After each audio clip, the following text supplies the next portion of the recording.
छा रहा है तेज मेरा आकाश लेकर पाताल तक, थरथराते मेरे भैंसे जिंदगी और काल तक। काल को बांध रखा हमने पायदान से, मर नहीं सकता अब हूं ब्रह्मा के वरदान से। कांपते हैं देवगढ़ यमराज मुझ बलवान से। मनुष्य की औकात क्या, बचने की ताकत नहीं भगवान में।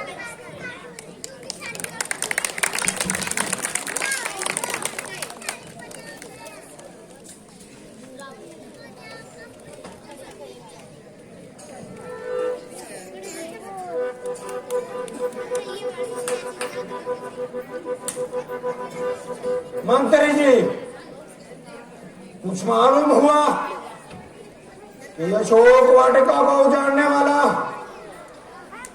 और अक्षय कुमार को मारने वाला असल में कौन अपराधी था? मेरे शूरवीर सरदारों, जा तख्त लंका के जानिसारों, आज भाग्य से वो दिन आ गया है जिसका सभी को बड़ी ही बेसब्री से इंतजार रहता है।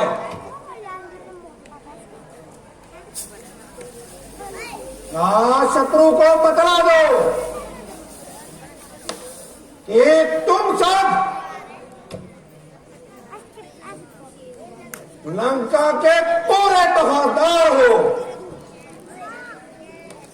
समर भूमि में शत्रु का सिर हो और तुम्हारी तलवार हो।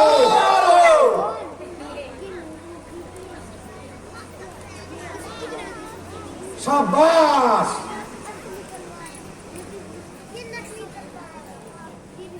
मेरे सौभाग्य का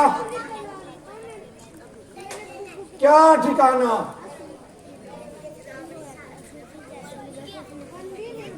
अगर एक कोई धनुर्विद्या में निपुण है, कोई तो दूसरा कुश्ती में निपुण है,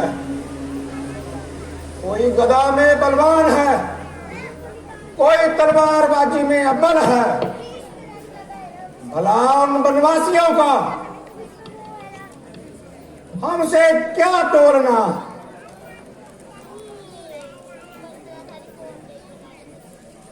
तुम सब आदित्य और लाजवाब हो। जब तुम सब हमारे साथ हो तो अंत में जीत हमारी ही होगी।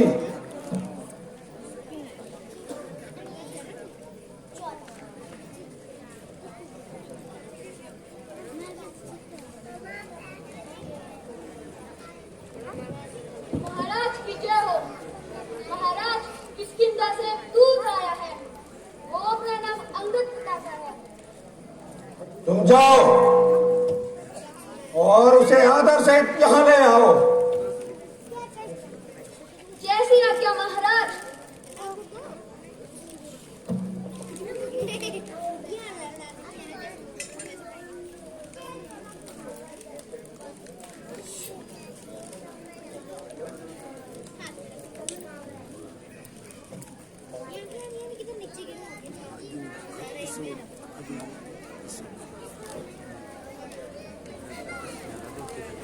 क्या किष्किंधा राज की ओर से तुम ही आए हो? कहो, क्या संदेश लाए हो?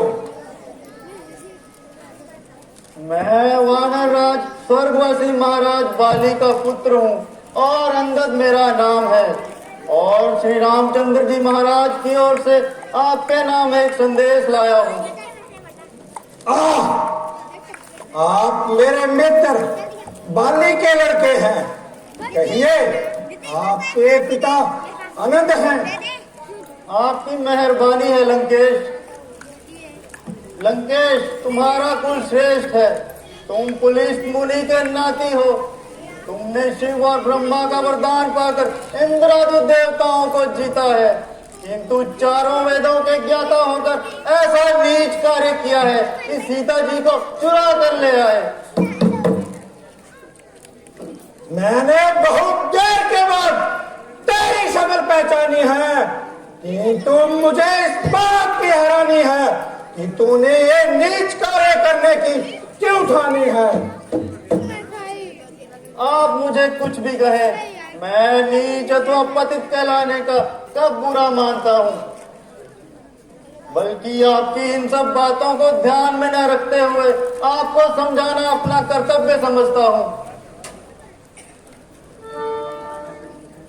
आपके और पिताजी के ना केवल गहरे संबंधी थे, बल्कि आप तो हमारे कुछ काल के लिए मेहमान भी रह चुके हैं। और जहां तक मुझे ज्ञात है, आप हमारे मेहरबान भी रह चुके हैं। मेरे पास इतना समय नहीं कि तुम्हारी इन बेफजूल की बातों को सुन सकूं। कुछ अपना अभिप्राय भी व्यक्त करते हो या मेरा समय यूं ही जाया करते हो। मुझको श्री रामचंद्र जी ने इसलिए आपके पास भेजा है कि अब भी आप इस प्रकार के खून खराबे से बाज आ जाएं और व्यर्थ ही सृष्टि का लहू ना बहाएं, अन्यथा इस लड़ाई से आपका संताप होगा और लाखों निरपराधों के रक्त का आपके सर पे पाप होगा।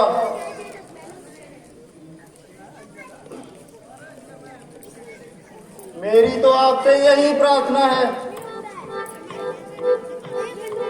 कि एक बार फिर सोच ले।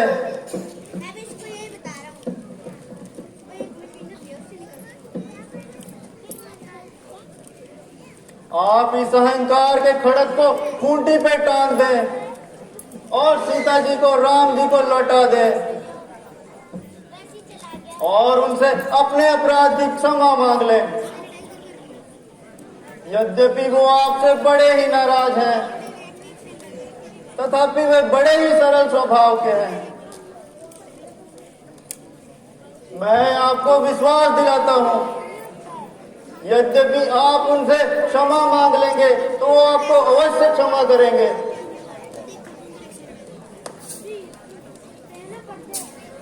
वो तुरंत आपको माफ कर देंगे।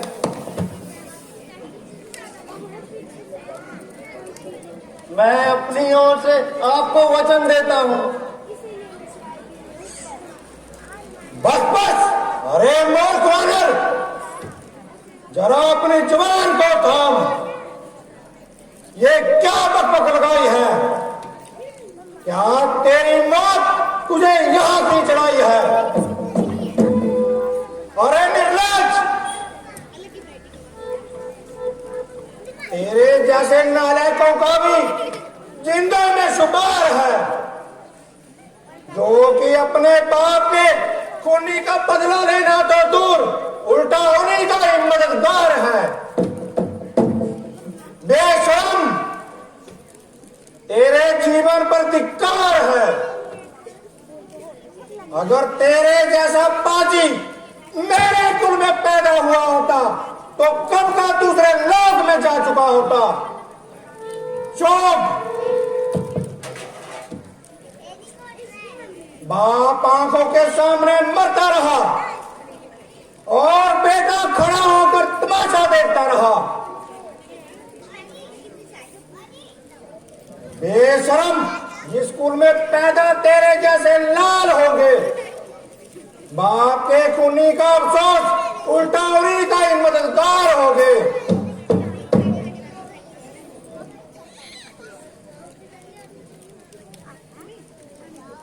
जिसको अपनी शर्म गैरत का ना बिल्कुल एहसास हो, ऐसा कुल फिर क्यों ना दुनिया में पाया माल हो।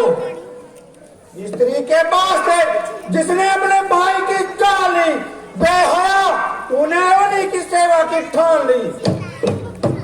अभिमानी रावण, वास्तव में यह तेरा कसूर नहीं बल्कि ईश्वर को भी अपने को संसार में रखना मंजूर नहीं। होनी के काल चक्र ने तेरी अकल पर ऐसा पर्दा डाल रखा है कि शौक विचार का अंश तेरे भीतर से बिल्कुल निकाल दिया है। शौक है मेरा यहाँ आना ही बेफायदा हुआ। वक्त है अब भी सोच ले क्यों मौत का सौदा हुआ। क्या विभीषण तेरे गुण में पैदा नहीं हुआ? आप अपनी सोचिए क्या फिक्र है मेरे बाप की। होने वाली है वही हालत एग्रत आपकी। नहीं शक्ति थी तुझमें, तुम मेरे पास आता, तेरे बाप की बात का बदला उसी क्षण लेकर बताता। ये पीछे से फिक्र करना मुझे बदला दिलाने की। कोई तजवीज का तू पहले जान अपनी बचाने की। अगर की बात करा बेहोश, ये तेरी हिमाकत है। उससे युद्ध करने की भला उनमें क्या ताकत है? आकर इतना तकबर ये जहान एक रोज पानी है। तेरे जैसे आला गुजरे ना बाकी कोई निशानी है। परे हट, दूर हो जा, क्यों मुफ्त में कान खाए हैं? तेरे जैसे बच्चे तो मैंने आज तक पढ़ाए हैं। पढ़ाए होंगे कभी थे जिस दिन आप आपे में। अब तो अकल भी मारी गई है आकर इस बुढ़ापे में। वहां पर रोक और जालिम, ये क्या बकबक लगाई है? क्या किसी अकलमंद ने तुझे अकल भी सिखाई है? अकल होती तो क्या था, अकल का ही तो रोना है। वो दौलते इसी अकल के हाथ लंका का होना है। अरे मूर्ख वानर, किसी ने तुझे बुद्धि नहीं सिखाई है या तूने आज तक पशुओं में अपनी उम्र गवाई है? अब ध्यान आया, कौन सिखाता, कौन पढ़ाता, फिर चाचा भी कौन? सुग्रीव। बुद्धि का दुश्मन सुग्रीव अपने भाई का खून किया और तुझसे नौकरी चाकरी करवाता रहा, परंतु तू फिर भी उसके पीछे लगा रहा। अपने बाप की मौत को याद कर और इस गुलामी से अपने आप को आजाद कर। यहां मेरे पास रह, मैं तुझे एक प्रांत का सूबेदार नियुक्त करूंगा।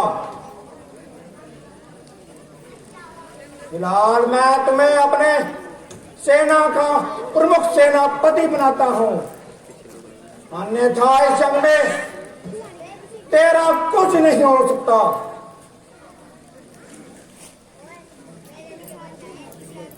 खैर मैं तो बदतमीज ही सही, किंतु अकल तो आपकी भी ठिकाने पे नहीं है। जो कोई गंभीर और उपयुक्त उत्तर देने की जगह दूसरों के घर के झगड़े छेड़ रहा है और व्यक्तिगत मुझे उखाड़ रहा है। औरों के घर के झगड़े रावण न छेड़ तू, तुझको दूसरों की क्या पड़ी, पहले अपनी निवेड़ तू। मुझे तो आपका भी वैसा ही अंत होता नजर आ रहा है। भैया मुझे भजन गाने खत्म। निसंदेह काल आपके सिर पर मंडरा रहा है। जिस समय रामचंद्र जी के बाण लंका पर बरसेंगे तो आप एक एक सांस को तरसेंगे। अकल मारी गई है, कुछ सोच समझ कर बात कीजिए और इस हट को त्याग दीजिए। बच्चा है, नादान है, अज्ञान बालक, तू दुनिया से अनजान है। मैं वो रावण हूं जिसने कई बार अपना शीश काट काट कर महादेव का पूजन किया है, जिसने अपनी शक्ति से समस्त देवताओं को परास्त किया है। मूर्ख, मैं वो रावण हूं जिससे लोग के सभी देवी देवता कांपते हैं। महीनों ने आकाश कांपे, कदम मेरे जमाने से हिल जाते हैं पर्वत भी, जरा सा लब हिलाने से सहम जाते हैं दानव देव, सब जरा सी आंख दिखाने से। वाह है काल भी भयभीत अब लंका में आने से। अफसोस, सख्त अफसोस। मैंने इतनी देर सर खपाया किंतु तेरी समझ में कुछ नहीं आया। ज्यों ज्यों काल निकट आ रहा है तेरी आंखों में अंधेरा छा रहा है। जिनको आज तू ताने और घृणा से आवारा गर्द बता रहा है और अपनी समझ में बड़ी सेठी जता रहा है, उनसे जरा सा हाथ मिलाएगा तो उनकी शक्ति का हाल मालूम हो जाएगा। निसंदेह तू भी सच्चा है, क्योंकि तू अभी दूध पीता बच्चा है और युद्ध विद्या में नितांत कच्चा है। इसलिए तेरे समीप रामचंद्र से बढ़कर कोई वीर नहीं। याद रख,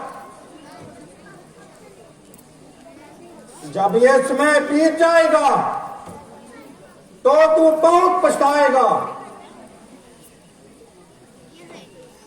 मैं रामचंद्र जी की सेना में सबसे निर्बल इंसान हूँ और आपके अनुसार युद्ध विद्या में बिल्कुल नादान हूँ, किंतु आपका ये वहम दूर करने के लिए आपके सामने एक चमत्कार दिखाता हूँ। आपके सामने पृथ्वी पे अपना पांव जमाता हूँ।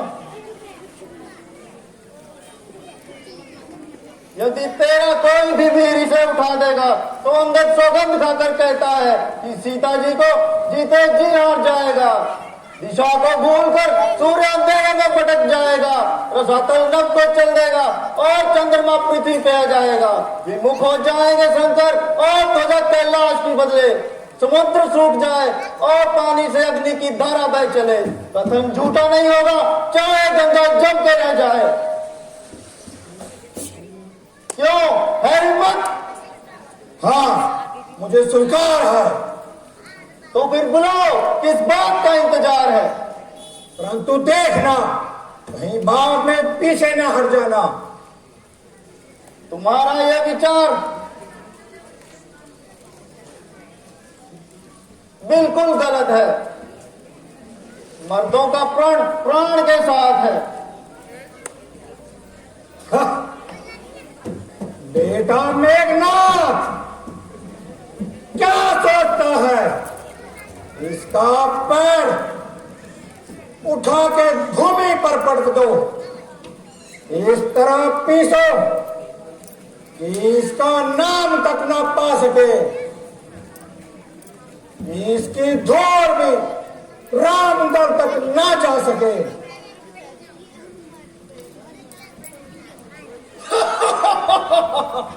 चलूंगा जिस जमीन पे उस जमीन पे भूचाल आएगा, जमीन तो जमीन एक तरफ, आसमान भी कांप जाएगा। मुझे काल हूं मैं, तू क्या मेरा ताव लाएगा? भस्म हो जाएगा जो भी मुझसे नजर मिलाएगा।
ऐसा लगता है अजीब है।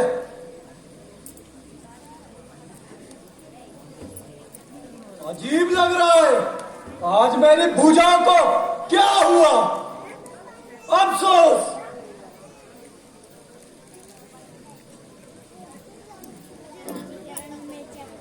बेटा निकुंभ, अब तुम्हारा बार है।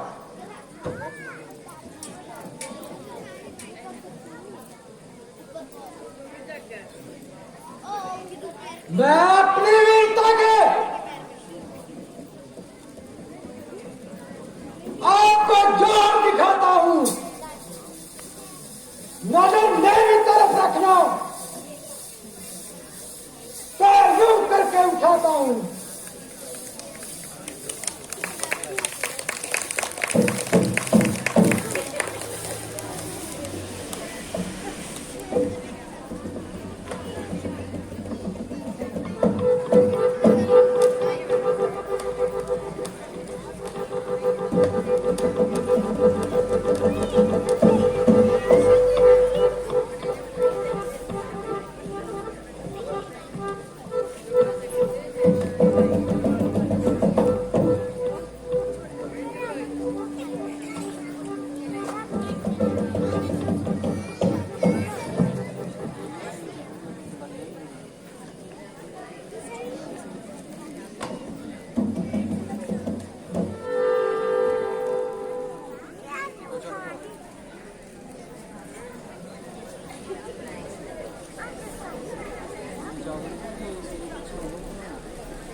भाई कुंभकर्ण, अब तुम्हारा बार है। उठाया जो कदम मैंने, पाँव तेरा उखाड़ने को, नहीं मिलेगी तुझे जगह कहीं मुंह छुपाने को।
इस लड़के से क्या सिर खपाएंगे?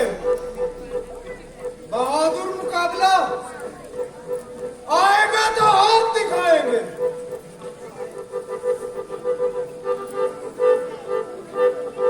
मुझे आश्चर्य है, यार तुम्हारी शक्ति को चिड़िया चुग गई।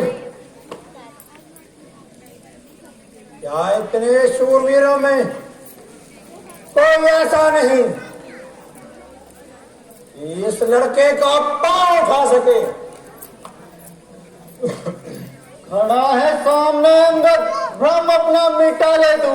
अगर कोई दूसरा भी बचा है तो उसे भी बुला ले तू।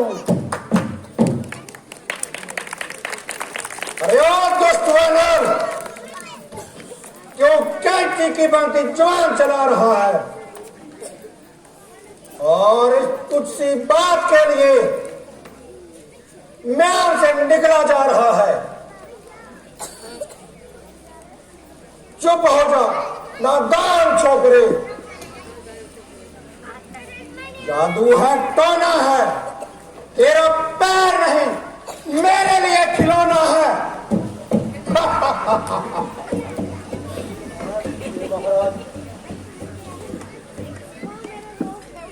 नहीं नहीं, इस तरह से मामला शांत नहीं होगा। मेरा पांव उठाने से तुम्हारा कसूर माफ नहीं हो जाएगा। यदि अपने किए का पछतावा है और अपने अपराधों की क्षमा चाहते हो तो जाकर श्री राम के चरणों में चले जाओ।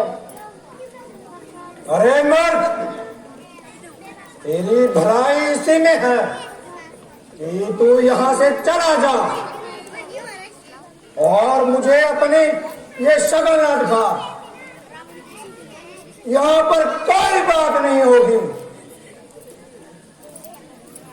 ये तेरी हिमाकत है। जिन भाइयों के भरोसे तू इतना उछल रहा है उनमें सिर्फ बातें बनाने की ही ताकत है। खैर, यदि तुझे अपनी तलवार का इतना ही अभिमान है तो हमारी ओर से भी युद्ध का ऐलान है। जय श्री राम।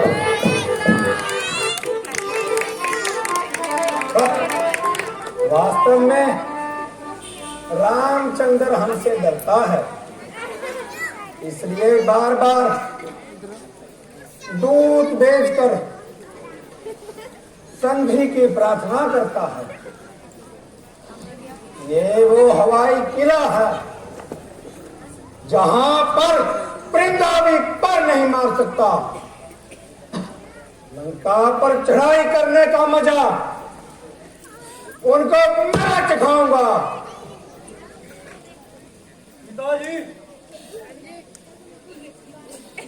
यदि ऐसे ऐसे गैर लंका में आएंगे तो हम किसको मुंह दिखाएंगे? मानो कि हम इसका पांव नहीं उठा सके, परंतु लंका में आने की इतनी हिम्मत नहीं है। अब इन बातों को जाने दीजिए। सेना की तैयारी कीजिए और लड़ाई का ऐलान कीजिए।